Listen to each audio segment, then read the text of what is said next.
Dorka, tvoje prvé auto bolo ktoré?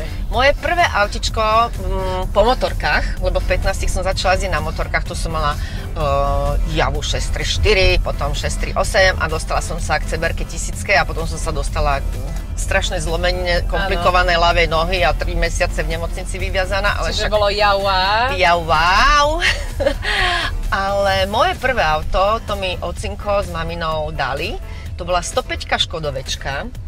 To som mala 18 rokov, vtedy ma chytilo lyžovanie a pamätám si dodnes, že keď sme chodila som na Srdiečko, vlastne na Juchopku a vieš tam tie posledné stúpačky.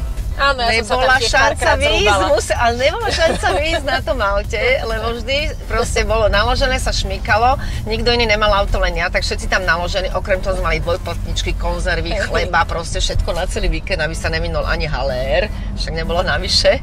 Takže tak sme chodili a museli sme to vždycky nehať na parkovisku nižšie a na chrbte to odniesť.